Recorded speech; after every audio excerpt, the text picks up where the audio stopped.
Hey, halo everybody. Ketemu lagi bareng Bayu di podcast Japanese GP part pertama. Ini sebenarnya gue mau borong 2 part sekaligus karena gue mau cuti besok, ada acaranya VR46. Tapi karena ada sebagian besar, bukan sebagian besar sih, setengahnya rider Ducati itu belum ada wawancaranya. Jadi ya gue nggak bisa paksa juga selesaikan sekalian dengan 2 part itu. Jadi ya udahlah ya, kita bahas dulu part 1. Part 2 gue baru recording kalau selesai acaranya VR46. Dan kalau member premium biasanya akan dengar langsung begitu selesai upload sama admin aku. Tapi kalau member non premium yang biasa aja ya udah lu nunggu aja buka gembok. Mudah-mudahan nggak sampai pas Mandalika.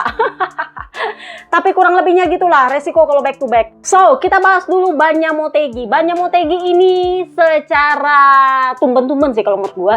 Itu yang turun adalah alokasinya Austrian GP. Kenapa? Karena dia punya level komponnya itu dinaikin 1 level. Jadi ban depan medium karkas standar itu berubah menjadi ban soft. Kemudian ban hard karkas standar itu dirubah menjadi ban medium, sehingga ban hard depannya Motegi itu adalah ban depan hard karkas paling keras yang pernah dipakai di Austria. Ya dipakai di Austria, ya dipakai di Buriram, ya dipakai di Phillip Island. Gua nggak tahu kalau di Mandalika nanti, tapi itu adalah karkas yang paling keras untuk ban depan. Nah, ban belakang itu karkasnya standar, asimetris, sisi kanan lebih keras. Selain itu, Brembo juga nurunin cakram yang sama dengan Austria. 340 dan 355. 355 ini adalah cakram yang paling gede yang kemarin dipakai oleh Peko untuk berusaha memperbaiki pengereman di bagian depan. Nah, itu yang turun sehingga sirkuit Motegi ini bisa dibilang sirkuit khusus untuk tahun ini karena cakram yang turun adalah cakram khusus, ditambah lagi dengan ban depan yang turun adalah ban depan khusus. Yang secara menakjubkan menurut gua, meskipun ban belakangnya karkas standar tapi nyaris nggak ada keluhan soal ban habis atau ban aus. Berbeda dengan yang di Misano yang banyak habis lah, apalah, inilah, itulah. Somehow menurut gue kok ya agak-agak aneh ya. Gue nggak tahu apakah mereka punya produksi yang khusus untuk dibawa away sehingga karkasnya itu ya meskipun menurut mereka kualitasnya sama, menurut gue mungkin beda kode produksi atau tanggal produksi sehingga yang untuk race away ini emang udah di packing khusus dan berbeda, yang karkasnya itu agak berbeda kalau yang dipakai dengan Eropa meskipun itu karkas standar untuk ban belakang. Jadi aturannya karena ini adalah sirkuit khusus juga untuk para pabrikan Jepang, maka sudah pasti ori akan jatuh kepada ya rider tim pabrikan Jepang, ya Yamaha, ya Honda. Jadi Pramac udah termasuk. Jadi Pramac ini lumayan privilege ya kalau menurut gua karena untuk Akamsi Italia mereka juga, Akamsi Jepang mereka juga. Jadi mereka juga masuk hitungan, demikian juga Honda. Jadi total kalau mau pabrikan Akamsi itu ada 8 rider ditambah dengan 1 rider Akamsi yang harus mundur kemarin. Ini juga agak menarik. Nanti kita bahas di bagiannya Aprilia. Jadi Motegi ini digadang-gadang adalah tempat kunci jurdunya si Culas Marc Marquez. Kenapa? Karena aturannya, skenario besarnya adalah di Misano. Itulah kenapa skenario mempermalukan Valentino Rossi dengan kunci jurdu di Misano itu sudah ada sejak kapan gua bahas. Mungkin Aber bilang, "Ala lu ngomongnya ngaco bla bla bla bla bla." Ya gua juga gini loh. Gua juga kadang-kadang nggak ada maksa juga mesti kayak gitu, kagak. Tapi ya nongol aja kayak gitu, makanya gue bahas. Masih ingat nggak waktu di Misano gue bilang bahwa skenario kunci jurdu di Misano itu kenapa diaturnya seperti itu? Karena memang itu adalah proyek untuk mempermalukan Valentino Rossi dan untuk memwipe up Valentino Rossi dari peredaran. Mengingat Liberty Media membutuhkan ikon baru yang mana ini sudah bukan zamannya Valentino Rossi. Ngerti maksud gue? Itulah kenapa ada Hall of Fame yang baru yang mana hanya Jurdun 2 kali yang boleh mencatatkan namanya di situ, 2 kali di MotoGP loh ya, MotoGP. Nggak dihitung mah kalau Moto3 dan Moto2 nggak. Selain itu, lo harus menang minimal 25 kali kalau nggak salah. Dan itulah kenapa ada namanya Dani Pedrosa di sana. So, di sana pula diperkenalkan Tower of Champion yang baru. Dan itu kan waktu itu sebenarnya gini, kalau kalian bilang gua ngadi-ngadi, gua juga sebenarnya nggak tahu kenapa pikiran gua kayak gitu. Yang gua tahu selebrasinya untuk Misano itu adalah kalau misalnya si Marc Marquez sesuai skenario, kunci juru di Misano itu akan memasang plakat barunya Tower of Champion itu di towernya sebagai selebrasi. Gua itu sebenarnya hampir nggak memikirkan lagi bahwa itu selebrasi akan persis sama dengan di Motegi. Apakah lu pikir gue punya imajinasi gitu? Kagak, tapi emang gue kepikirannya kayak gitu. Gue tahu bahwa kalau skenario-nya seperti itu, kunci jurunya di Misano, itu plakatnya akan jadi selebrasi, plakat baru. Nah, karena gagal Jurdun di Misano, gue nggak mikir bahwa selebrasi itu akan dibawa ke Motegi. Gue pikir mungkin di Motegi ya ala-alanya kayak Honda kemarin yang heboh, bla bla bla bla bla. Ya, ternyata itu selebrasinya ya sama persis sesuai yang gue katakan di Misano. Itu sama persis, cuman ya mungkin feelingnya kalian bisa lebih, cuman gue ya yang merasa kok vibe-nya agak-agak nggak seheboh Jurdun ke-8 dia, dan nggak, kalau ini jurunya di Misano, kalau jurunya di Misano mungkin itu akan, mungkin nggak hure-hure, tapi mungkin vibe-nya akan ngena banget di sana karena itu adalah rumahnya Valentino Rossi. Jadi semacam simbolis bahwa lu Valentino Rossi, kami hapus lu dari rekor karena sudah ada yang menyamai lu dengan plakat yang baru, Tower of Champion yang baru, dan sorry to say, we say goodbye to you as icon in MotoGP. Nah sayangnya itu gagal, dipaksa pindah ke Motegi. Ya selebrasinya sama, tapi gue nggak tahu kenapa kalian bisa merasakan vibe-nya Motegi agak sorry. Tetapi ya kalian bisa merasakan juga momen-momen ketika Mir battle sama Marc Marquez dan satu sirkuit itu teriak. Itu yang gue bilang persis sama dengan yang terjadi di Misano ketika Marc Marquez crash di sprint San Marino GP. Itu persis sama. Kenapa? Karena Marc Marquez itu battle-nya sama rider Akamsi. Oke, Joan Mir malah bukan rider Akamsi sama sekali, tapi dia adalah rider pabrikan Akamsi yang mana itu adalah mantan pabrikannya Marc Marquez. Jadi ketika Mir battle sama Marc Marquez dan sempat unggul dari Marc Marquez, itu ya satu sirkuit teriak-teriak. Ya sama kayak Misano. Cuman somehow media Spanyol membuat ini menjadi terlalu didramatisir karena itu adalah rumahnya Valentino Rossi dan itu adalah Italia. Apakah mereka membahas teriakan di Motegi? No. Kenapa? Karena ini Motegi bukan Italia. Padahal persis sama vibe-nya karena para penonton Motegi itu meskipun ya terbagi-bagi mendukung siapa meskipun ya ada pendukungnya Marc Marquez sendiri di situ, tetapi mereka tetap teriak ketika Joan Mir itu unggul daripada Marc Marquez. Kenapa? Karena dia adalah pabrikannya Jepang. Jadi ketika Marc Marquez hure-hure comeback di sana, emang namanya comeback. Comeback loading, Cak. Jadi ya karena dia hure-hure comeback di sana, kalian merasa something off atau cuman feeling gue? Dan semoga gue salah. So, kita bahas setelah KTM, pabrikan paling bapu. Aduh, gue tuh agak-agak Acosta ini gue nggak tahu apakah dia lagi nabung santan instan atau ada santan instan yang mesti dia bayar gitu. Kemarin di Misano motornya lepas rantai gitu kan. Nah sekarang dia melebar, banyak yang bilang wah ini gara-gara bannya habis. Satu, ada yang bilang dia ngeremnya nggak bagus. Dia finish kan P17 tuh, turun 13 posisi. Dia posisinya sebelum dia melebar itu adalah KTM terbaik sebenarnya. Cuman ya karena dia melebar, untungnya sih sebenarnya dia bisa rejoin. Dan untungnya dia bisa finish, sayangnya itu tanpa poin. Jadi dia bilang, ya saya melebar, that's it. Itu aja. Balapannya lancar dan hal-hal seperti itu bisa terjadi. Saya tidak merasakan ada masalah rem atau semacamnya. Tetapi ya, kami perlu menganalisa data bersama tim untuk memahami apa yang terjadi. Sepertinya semua KTM mengalami masalah ini. Anehnya, masalah ini muncul bersamaan pada keempat pembalap. Kami sudah mengalaminya sejak di Thailand pada awal musim. Sekarang kami perlu melihat bagaimana kami bisa meningkatkan performa dengan pabrikan kami. Nah, ditanya, emang lu nggak berpikir itu gara-gara ban aus gitu? Jadi dia bilang gini, saya sebenarnya cukup mengerti bahwa ban itu akan aus. Kita sekarang sudah pindah dari Eropa yang baik, yang tidak terlalu panas, ke balapan di mana ban itu akan menjalani dan mendapati suhu yang tinggi dan akan terasa lebih lunak, lebih soft dari biasanya karena suhunya tinggi. Tetapi meskipun demikian, kita harus melihat sisi positifnya. Saya sangat cepat ketika saya melakukan time attack, ketika kualifikasi, dan ketika sprint race. Tetapi pada akhirnya, saya tidak bisa mempertahankan posisi hari ini. Jadi untuk masalah ban sebenarnya itu sudah masuk dalam rencana. Kami sudah memperkirakan bahwa bannya akan cepat aus karena ini adalah balapan yang panas. Yang menjadi pertanyaan adalah saya cepat sepanjang akhir pekan, tetapi begitu balapan panjang amburadul. Pada akhirnya dia memberikan selamat kepada Marc Marquez, pembalap Ducati yang berhasil mencetak Jurdun ke-9-nya, menyamai rekor seorang Valentino Rossi. Jadi dia bilang, saya ingin mengucapkan selamat kepada Marc dan timnya. Bagi saya itu adalah comeback terhebat di dunia olahraga. Dia dan Ducati sudah melakukan pekerjaan yang hebat. Keputusannya untuk meninggalkan Honda dan bergabung dengan Ducati adalah keputusan yang sangat bijaksana. Dia boleh sangat bangga dengan apa yang sudah diraihnya. Bahkan mungkin ini berarti lebih dari sekedar 8 gelar yang sudah dia dapatkan sebelumnya. So, kita pindahlah ke Brad Binder P12, naik 5 posisi, nggak ada interview. That's it, abis.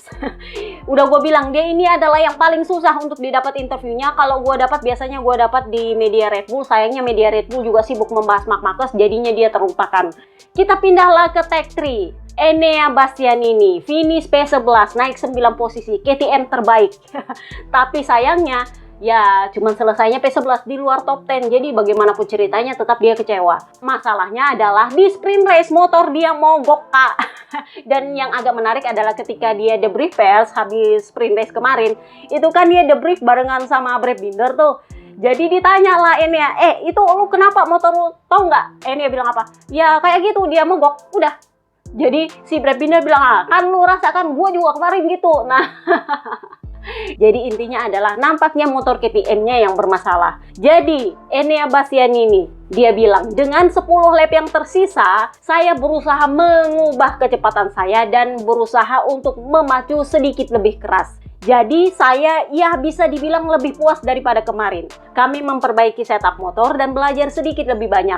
Tetapi saya akui bahwa memperebutkan posisi ke-11 atau yang sekitar itu di luar top 10 menurut saya itu masih sulit diterima. Sejujurnya saya tidak mengerti apa yang terjadi pada kami sejak Misano. Dalam 3 atau 4 balapan terakhir saya kompetitif di setiap kondisi, tetapi di sini saya mengalami penurunan dan itu sangat sulit bagi kami. Seolah-olah mesinnya sudah berubah dibandingkan dengan awal musim dan kami kehilangan akselerasi awal. Jadi banyak pabrikan yang memuji KTM gara-gara akselerasi mereka begitu keluar tikungan itu bagus banget.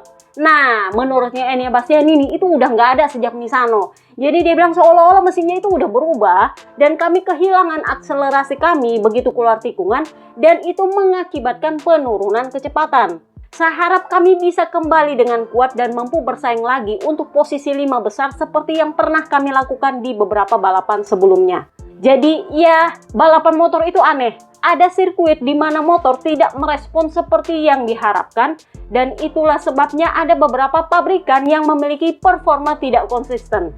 Bagi kami perlu memahami motivasinya agar bisa bersaing di setiap track. Ini membutuhkan waktu, tetapi saya ingin KTM juga harus terus bekerja keras. So, kita pindahlah ke Viñales. Cepat kan ya? Ya, cepatlah. Cepat kan ya? Ya, cepatlah. Nanti di part 2 itu yang panjang soalnya. Viñales P16, nggak ada interview, tetapi ada interview sprint race-nya. Jadi dia bilang, saya rasa saya membuat kesalahan. Karena kan dia finishnya P16 juga sama dengan balapannya. Jadi dia bilang, saya rasa saya membuat kesalahan sebagai seorang pembalap dan mencoba berbagai hal ketika kondisi saya tidak prima. Karena kondisinya gini, dia itu masih cedera. Masih ingat ketika dia kembali di Austria dan setelah itu dia harus mundur karena dia kembali sebelum dia punya bahu 100%.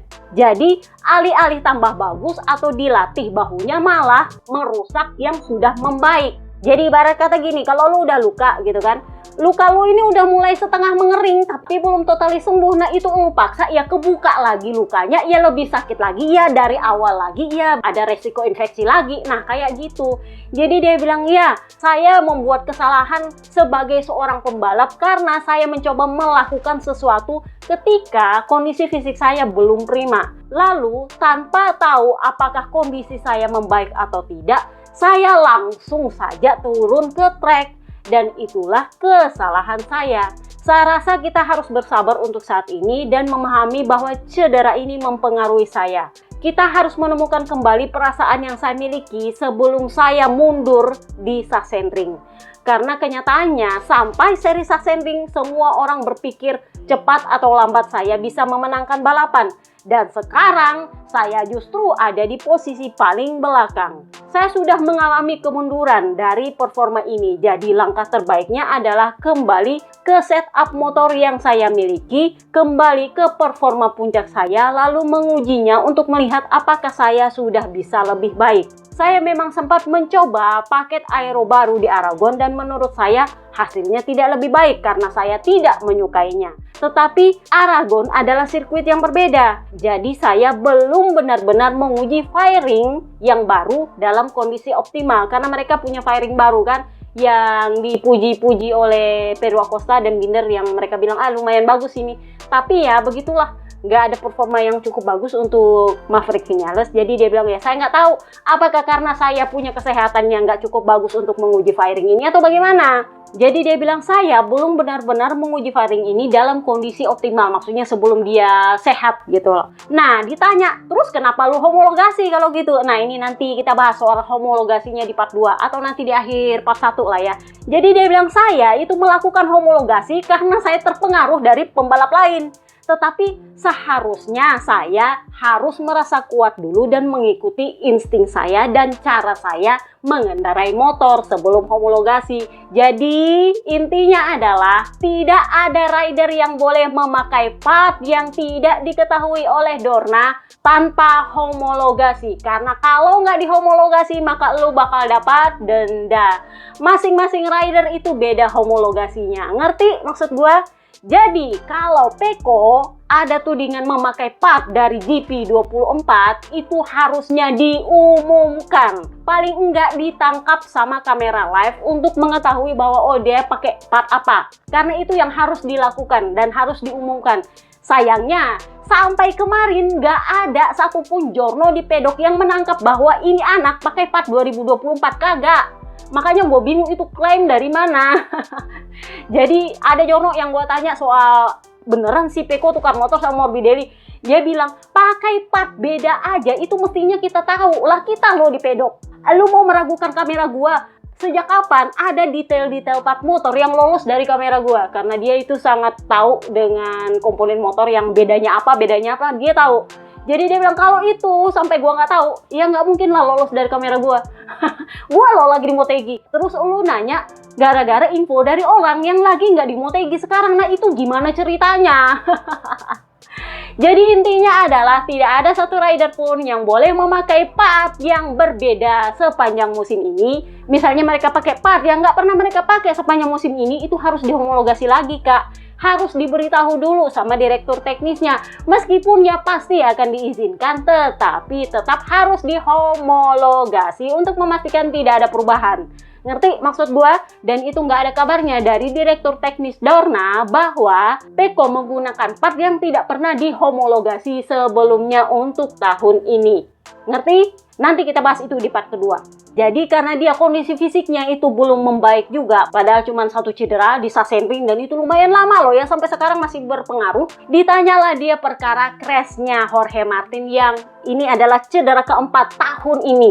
Yang sorry tuh saya kalau menurut gua nggak ada yang ringan-ringan kak, berat-berat semua. Jadi dia bilang saya tidak bisa melihat apa yang terjadi karena saya ada di baris belakang, sementara kecelakaan itu terjadi di baris depan. Saya juga belum melihat slow motionnya, tetapi saya bisa melihat serpihan-serpihan beterbangan di mana-mana. Itu sudah pasti. Intinya adalah Anda melihat motornya tergeletak di tanah dan dia terlempar ke tikungan.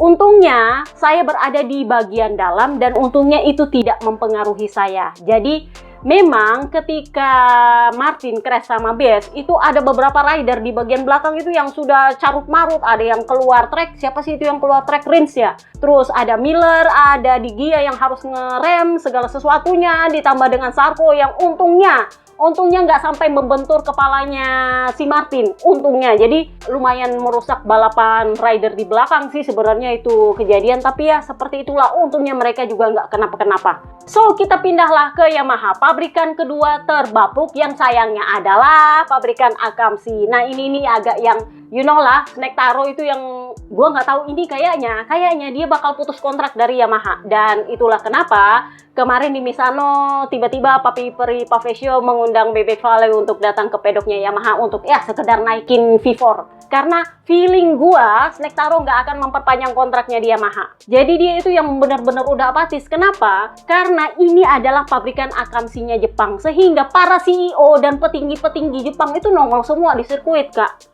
Bahkan petingginya Suzuki nongol, Shinichi Sahara itu nongol. Sayangnya dia nongol di pedoknya siapa? Ai Ogura. Nanti kita bahas itu di bagiannya Ai Ogura. Dia nongol di pedoknya Ai Ogura meskipun cuma pakai baju kaos biasa. Di hari Minggu baru dia pakai baju Suzuki-nya yang lengkap warna biru. Tetapi itu menunjukkan bahwa dia hadir sebagai pabrikan Jepang yang menurut gua tumben-tumbennya dia nongol. Sudah lama nggak nongol. Apakah ada pembicaraan dengan Dorna? Nah ini juga lumayan menarik. Tetapi yang jelas Snack Taro bilang gua nggak peduli mau presiden Jepang di situ sekalipun yang nongol, gua nggak peduli mah. Yang gua tahu gua 100% di atas motor. Hasilnya seperti apa ya udah kayak gitu. Gua nggak mau janjiin gua harus menang lah, gua kayak gini lah, gua kayak gitulah. Pokoknya motornya kayak gitu, gua 100% hasilnya apa ya udah itu. Gua nggak peduli mau presiden siapa, kayak presiden Jepang kayak di situ kagak peduli gua. Jadi ya begitulah Snack Taro P8 turun 3 posisi.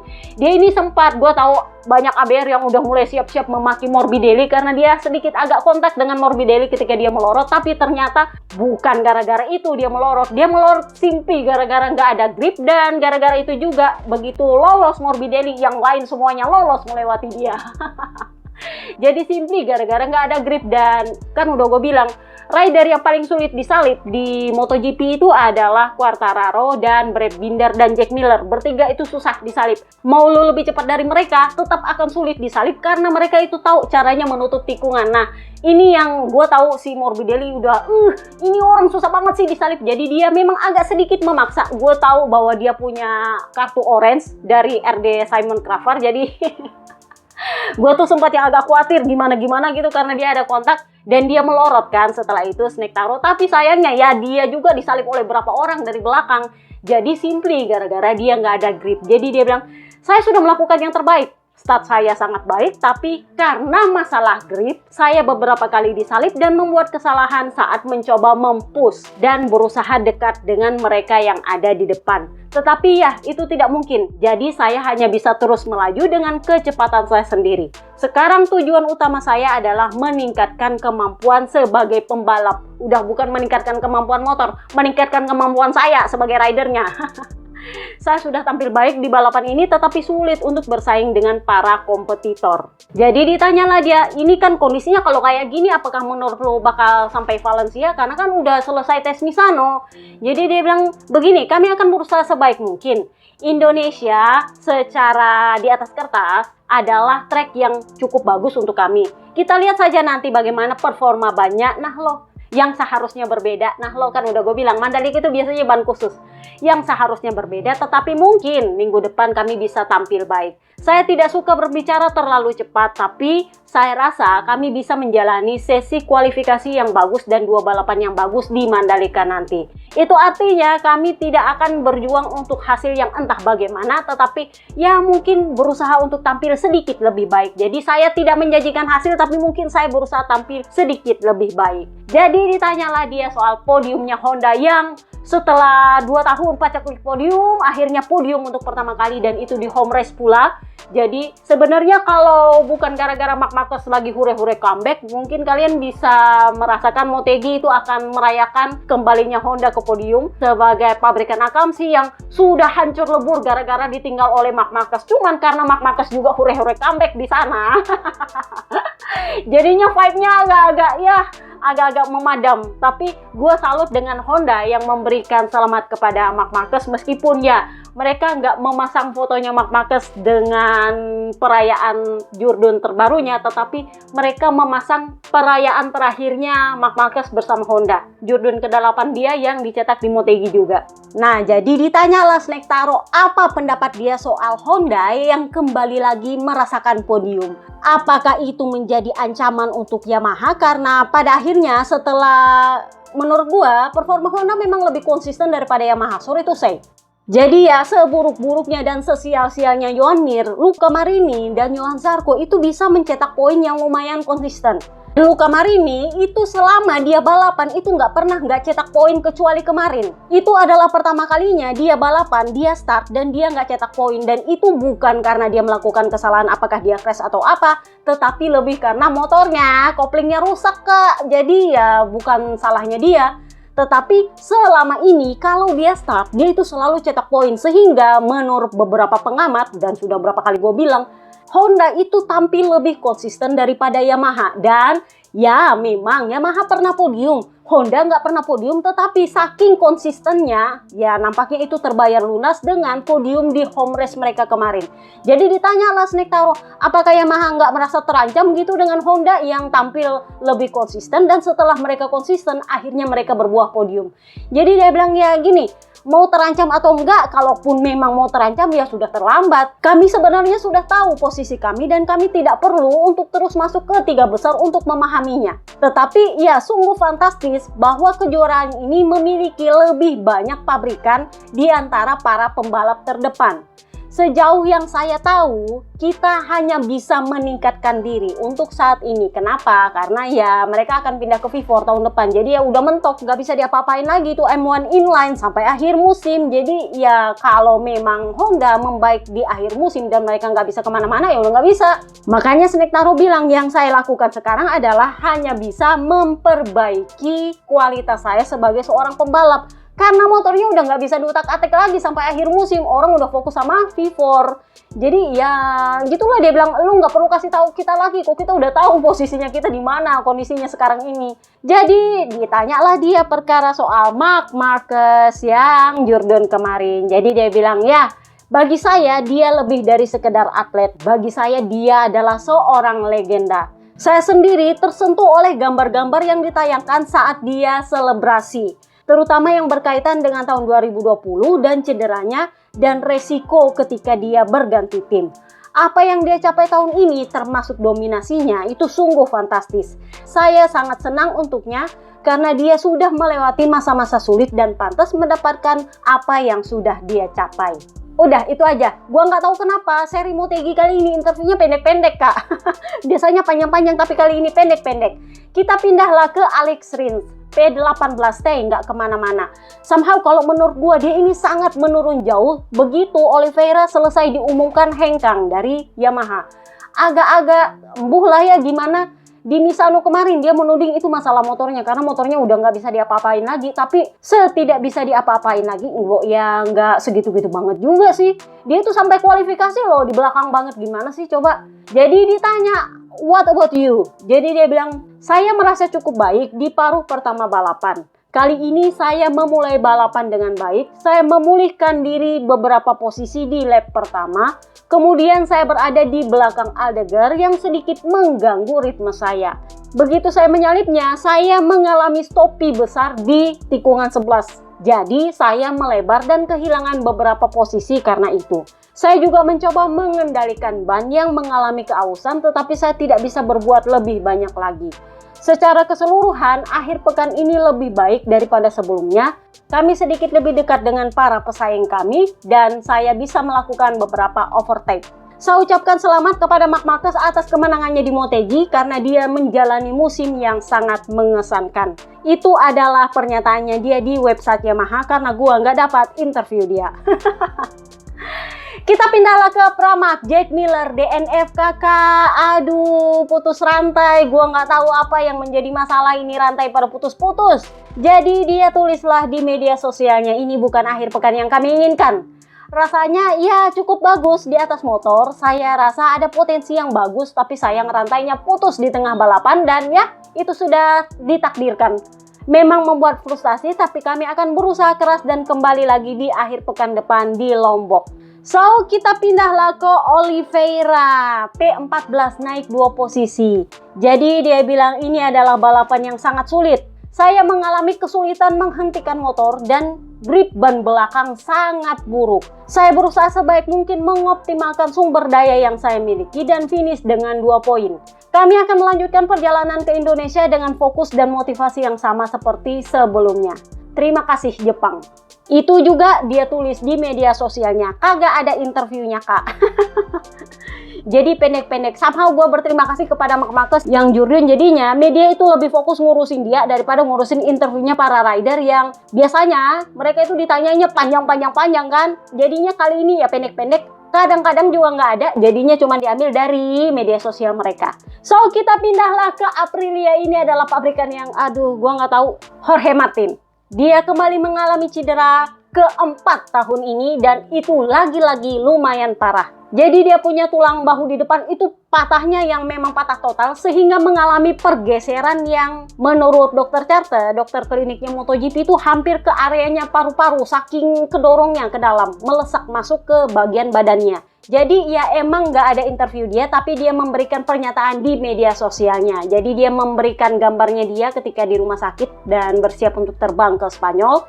Dia bilang, ya rasanya sakit, tapi begitulah saya. Kalian tidak akan pernah melihat saya menyerah. Sampai jumpa lagi. Itu tulis dia di Instagramnya dia kalau nggak salah. Tetapi di saat yang sama dia memberikan pujian kepada pacarnya dan kepada papanya. Jadi dia memasang fotonya pacarnya, Maria siapa gitu namanya. Dia bilang, bertahan bersama saya bukanlah hal yang mudah, tetapi perempuan ini melakukannya setiap hari.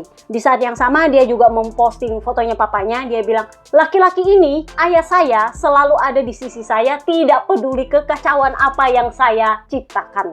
Jadi intinya adalah dia mengaku salah sebenarnya. Buat yang bertanya kemarin ke gua, ada nggak sih dia mengaku salah dan apakah dia meminta maaf? Ya, dia sudah meminta maaf langsung sama Bes. Jadi, Papi Peri Rivola itu mengakui bahwa memang Martin melakukan kesalahan pengereman. Jadi, ini begitu dia kembali lagi ke track, itu bakal disidang sama RD Cravar untuk menentukan apakah dia akan dipenalti atau enggak. Mengingat dia memang melakukan kesalahan sehingga menyebabkan rider lain kena sapu jagat dan itu adalah teammate dia. Ya meskipun base-nya bilang nggak masalah, nggak apa-apa kok, bla bla bla bla bla bla bla. Sayangnya RD-nya udah bukan Freddy Spencer, Kak. Kalau Freddy Spencer, lu atur damai selesai. Kalau Cravar kagak, lu sini, gua sidang dulu lu.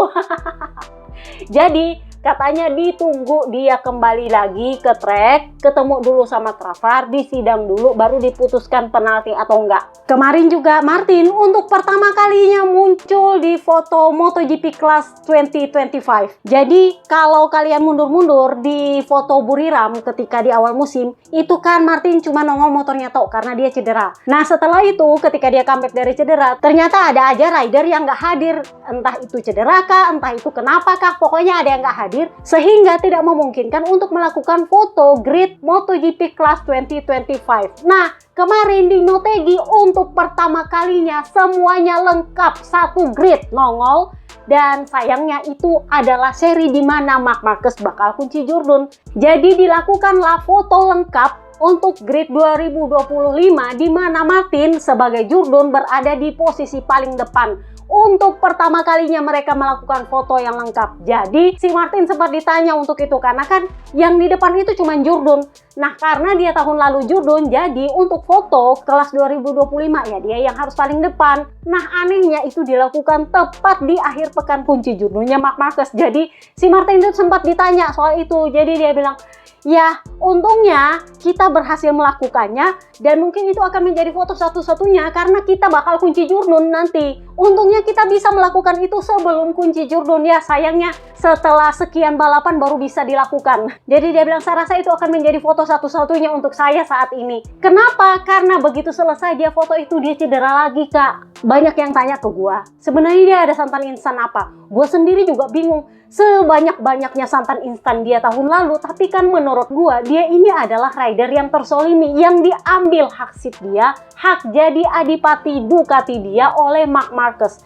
Nah ini nanti kita bahas juga di part 2 soal apa kata Papi Peri Support soal dominasi Marc Marquez, tetapi ini lumayan menarik. Kok ya dia ditagih sepenglihatan kita bahwa seharusnya santan instan dia itu nggak sebanyak itu seharusnya, oke? Karena kan sudah dia yang tersolimi, tetapi di saat yang sama dia berhasil jurdun dan menegakkan harga dirinya sebagai satu-satunya jurdun satelit di MotoGP selain Valentino Rossi. Jadi dia wajar berbangga untuk itu. Entah apakah itu kutukan nomor satunya, tapi setahu gua kutukan nomor satu itu nggak separah itu. Kutukan nomor satu itu cuman sekedar bahwa siapapun yang pakai nomor satu itu nggak akan jurdun di tahun berikutnya, tapi bukan juga gara-gara crash separah-parahnya kayak gitu menurut gua ya. Tapi yang nggak tahu juga kalau memang dia punya santan instan di luar trek. Kan dari kemarin ini udah gue bilang dari awal musim, gue nggak tahu kalau dia punya santan instan di luar trek yang sebegitu parahnya sampai dia harus bayar sebegitu parahnya juga. Sorry to say. Jadi semoga dia nggak ada kontrak dengan pihak luar yang tidak seharusnya. Karena kalau lu punya kontrak dengan pihak luar yang ya beda pihak juga beda bayaran sih sebenarnya. Ada pihak yang kalau lu buy kontrak, begitu kontrak lu selesai itu harus lu bayar lunas. Jadi ya gua nggak tahu apakah dia punya kontrak dengan pihak di luar sana yang tidak seharusnya. Kalau menurut dari kita ini tidak seharusnya, tapi untuk beberapa orang ya itu wajar. Ada yang bilang itu wajar. Karena gini, itu adalah kontrak yang ada yang bilang itu nggak putus-putus ya. Gini, udah gue bilang beda pihak itu beda aturan main. Ada pihak yang itu by kontrak. Lu harus sepakat dulu lu mau bayar pakai apa. Kalau yang dimintai karena ada tertulis mintalah maka akan diberikan, cuma ya jawabannya iya tidak, tunggu dulu, itu kan belum tentu iya kalau di pihak yang benar. Kalau di pihak yang lain ya jawabannya pasti iya, tapi lu bayar apa dulu. Nah, kalau by kontrak itu lu harus sepakat dulu mau bayar pakai apa. Jadi DP-nya apa, pelunasannya apa, itu beda. Tetapi itu akan by kontrak. Selesai itu selesai. Jadi kalau lu mau punya permintaan baru, ya lu bikin kontrak baru. Ada yang seperti itu dan itu harus lunas, Kak. Ada pihak yang lu kalau minta, lu harus bayar lunas dulu baru dikasih. Dan itu akan terus sampai turunan lu mungkin. Dan itu artinya bayarannya nggak boleh putus. Ada. Dan begitu lu putus, nah selamat malam, lu bakal ditagih-tagih terus karena itu nggak boleh putus. Ada, tapi ada yang by kontrak. Nah, semoga gue salah dan semoga aja dia nggak ada kontrak dengan pihak lain yang menuntut pembayaran atas gelar jurdun dia kemarin itu dengan apa yang terjadi tahun ini. Semoga gue salah, semoga ya. Jadi ya Jorge Martin itu sempat bilang bahwa itu mungkin akan jadi satu-satunya foto saya untuk saat ini. Karena ya setelah itu dia cedera lagi. Makanya gue bilang hati-hati dengan kata-kata lu. Terutama kalau lu udah punya kontrak itu nggak bisa sembarangan ngomong lu, Kak. Kapan lu ngomong diikutin. Karena itu adalah permintaan lu. Kita lihat apakah dia akan hadir di Valencia nanti. Tapi yang pasti dia nggak akan muncul di Indonesia. Dan karena ini adalah seri away di luar Eropa, kemungkinan mungkin dia akan nongol di Valencia sekaligus untuk ikut tes Valencia. Kemungkinan karena dia juga perlu untuk mengembangkan motor tahun depan agar dia bisa lebih nyaman sama motornya kalau memang itu masalah sama motornya. Karena kan masih ingat nggak, Papi Peri Rivola itu pernah bilang, saya memaklumi ketika Jorge Martin mengalami masalah yang begitu panjang. Wajar bahwa dia mempermasalahkan motornya karena dia cedera itu tiap ada di atas motor itu. Jadi tiap dia pakai Aprilia dia cedera. Dan kemarin juga pakai Aprilia cedera. Jadi semoga nggak ada masalah baru antara Aprilia dengan Martin gara-gara ini. Dan kuncinya kalau dia mau motor dia sesuai dengan apa yang dia inginkan, maka dia harus hadir di Valencia Test dan di tes pramusim untuk membentuk dan mengembangkan motor yang sesuai dengan maunya dia. Karena ya memang dalam perjalanannya ketika dia comeback, dia berhasil merasa nyaman dengan motornya ketika itu masih berdasarkan base yang diberikan oleh Marco Base. Nah, ketika dia mulai utak-atik untuk membuat dirinya lebih nyaman, ujung-ujungnya malah dia celaka. Ya kalau bukan hasilnya buruk ya dia crash. Misalnya kemarin kan juga begitu. Jadi menurut gua sebaiknya dia memakai base yang dipakai oleh Marco Base. Dan itu menurut gue justru baik untuk dia meskipun dia nggak nyaman di atas motornya, tapi dia berhasil punya performa bagus. Sementara kalau dia udah mulai utak-atik, ya mulai lagi dia kesulitan. Itu menurut gue, tapi ya mana tahu nanti dia di tahun 2026 udah bisa lebih bagus mengembangkan motornya sendiri atau bagaimana. Karena sejauh yang penglihatan gue, base yang dari Marco Base itu justru lebih cocok untuk dia dengan performa yang jauh lebih baik daripada ketika dia udah mulai utak-atik ya stang lah, inilah, itulah. memang dia merasa nyaman, tapi ujung-ujungnya dia justru terlalu overconfidence. Karena dia merasa nyaman dengan motornya, dia overconfidence dan dia memaksakan diri. Jauh lebih baik ketika dia memakai setup yang dari Marco-Base dan dia merasa kurang nyaman, tetapi dia aware untuk memaksimalkan motornya daripada dia merasa nyaman, ujung-ujungnya salah perhitungan. Ngerti maksud gua? Jadi ada Giorno belakang pedok itu yang kayaknya dia sempat mengikuti Jorge Martin ketika di klinik medis. Dia itu yang ditanya sama Jorge Martin, katanya dia minta tolong dicariin Bes. Dia tanya, Bes apa kabar? Gimana kondisinya? Jadi waktu itu karena Martin yang diutamakan dulu diurus, jadi mereka belum ketemu katanya. Karena kan si Martin begitu selesai diperiksa langsung dibawa ke rumah sakit. Nah dia si Bes itu tinggal dulu di klinik medis sehingga mereka nggak ketemu. Dari klinik medis udah ditanya, si Marco-Base apa kabar? Waktu itu Giornonya bilang, oh dia belum diperiksa. Nanti hasilnya seperti apa kita kasih kabar. Nah sampai di rumah sakit ditanya lagi.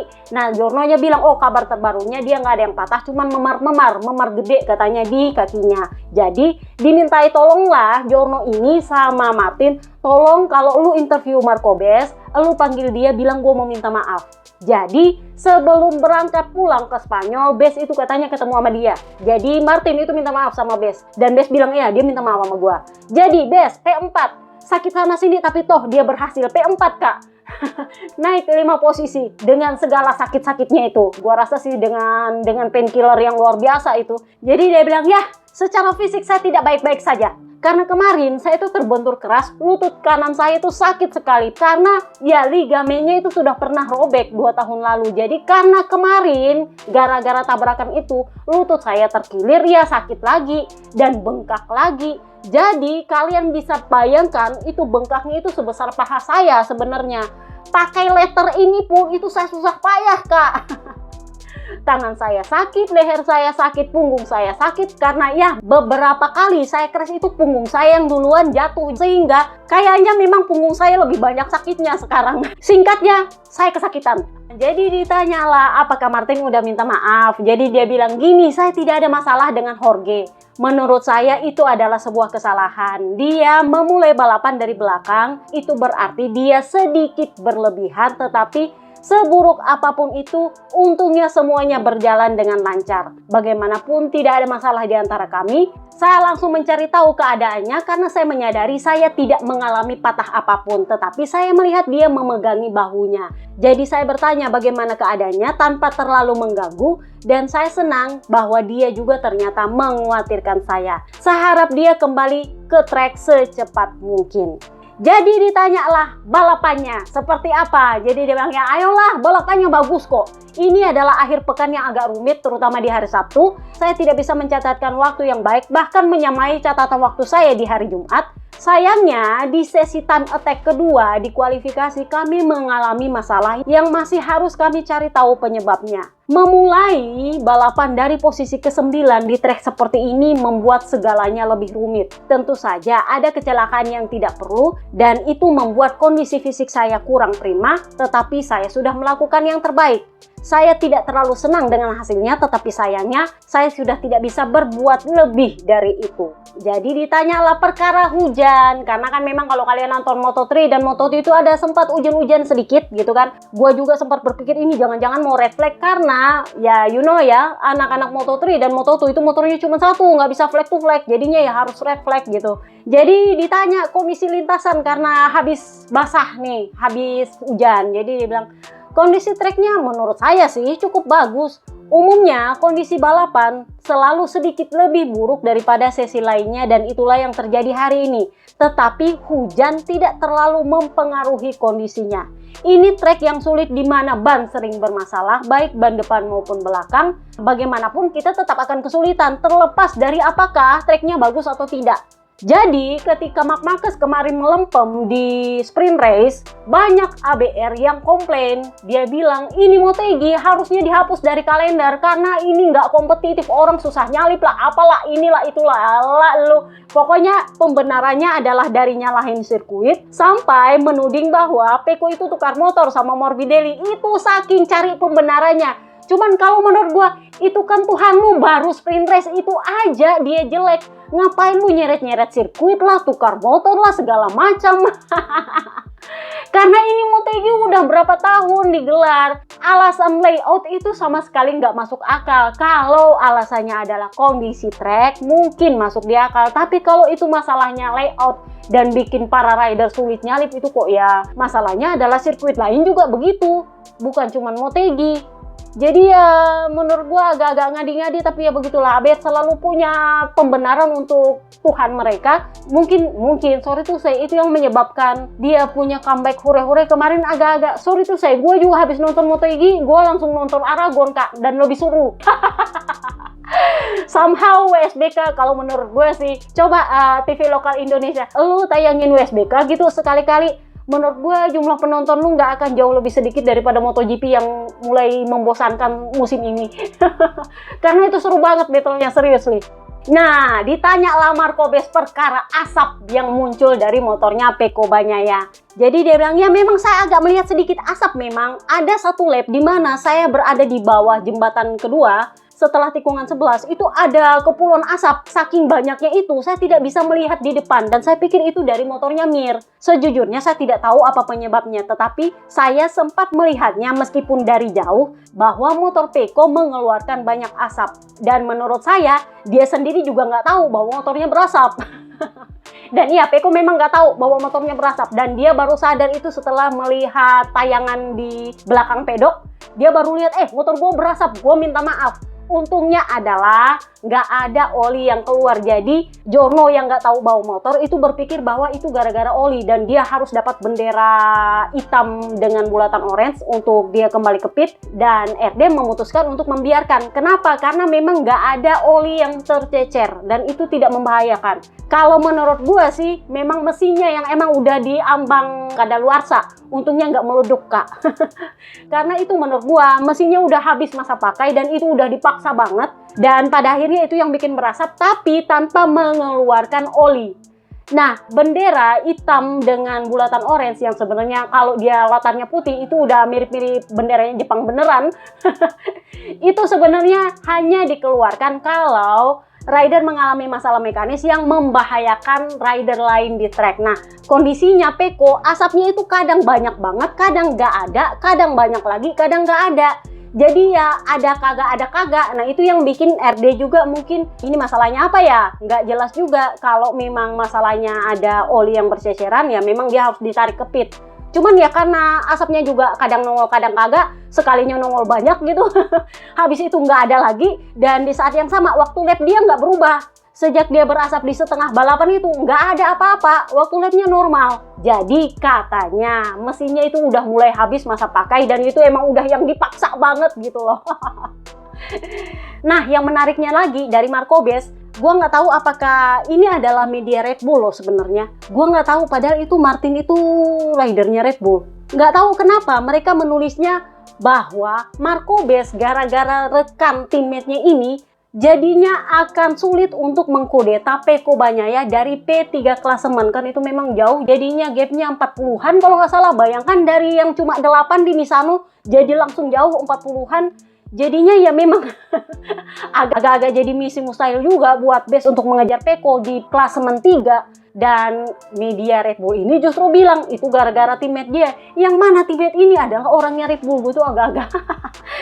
Karena ini adalah balapan back to back ke Mandalika. Ditanya lah, ini kan lutut lu kan lu bilang tuh bengkaknya sepaha-paha tuh. Kira-kira lu sampai di Mandalika udah 100% fit apa gimana? Jadi dia bilang, saya akan berusaha sebaik mungkin untuk pulih. Saya rasa istirahat beberapa hari sudah cukup untuk leher dan punggung saya. Tapi ya saya nggak tahu kalau kondisi kaki.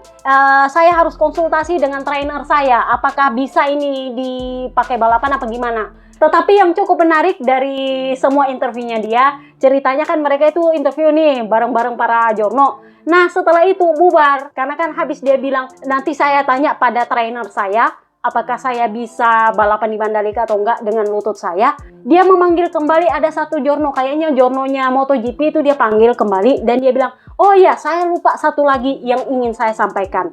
Mekanik kami itu mengalami akhir pekan yang buruk. Mereka bekerja tanpa lelah dan saya ingin berterima kasih kepada seluruh tim atas kerja keras mereka. Jadi ya memang gara-gara dia punya motor itu terhambur-hambur habis ditabrak sama Jorge Martin, itu kan sprint race. Sementara motor itu harus sudah bagus ketika warm up. Jadinya katanya itu para krunya Marco-Bes itu lembur, nggak tidur-tidur Kak, perbaiki motor. Supaya pas warm up itu sudah siap motornya. Jadi ya wajar dia kendati harus memanggil kembali satu Jorno, yang mana adalah Jornonya MotoGP, yang dia bilang, saya ingin mengucapkan terima kasih kepada mekanik kami karena bekerja sudah sangat keras di akhir pekan ini. So, kita pindahlah ke track house. Nah ini nih, tim nggak ada interview sama sekali nih. Raul Fernandez seperti biasa nggak ada interview. Ai Ogura, nah dia memutuskan untuk mundur dari home race dia.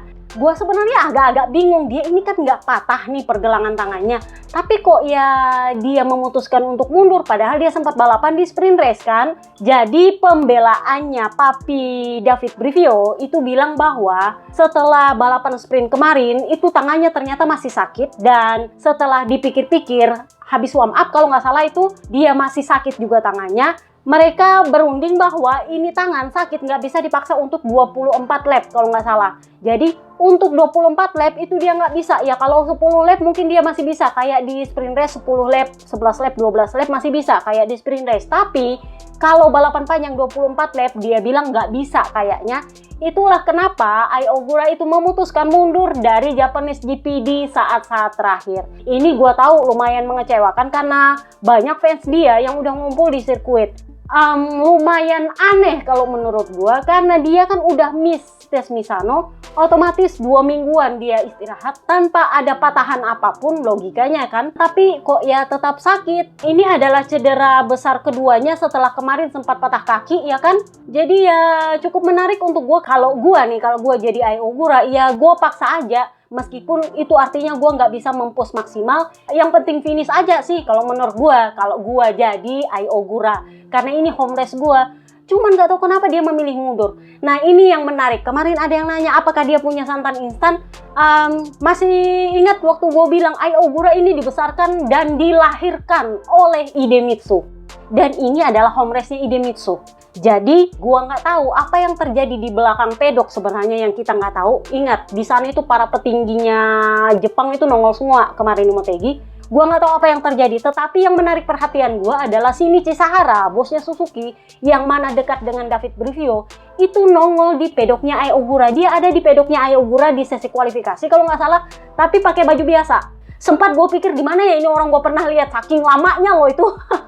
Nah kemarin waktu balapan panjang, nah dia pakailah itu baju Suzuki-nya. Oh ini toh Shinichi Sahara ternyata. Udah lama gue nggak lihat dia langsung. Memang gue follow akun dia, cuman dia kan kalau nggak salah foto profilnya itu kartun gitu kan. Jadi nggak pernah kelihatan jelas mukanya, dan itu saking lamanya Suzuki hengkang dari MotoGP, gue agak-agak lupa mukanya Kak. Setelah dia pakai baju Suzuki kemarin baru gua ngeh, oh ternyata yang di pedoknya Ai Ogura kemarin itu adalah Shinichi Sahara. Jadi ya gua, apakah ada sesuatu di belakang itu sampai Ai Ogura memutuskan yang mending sekalian gue mundur aja, gua nggak tahu juga.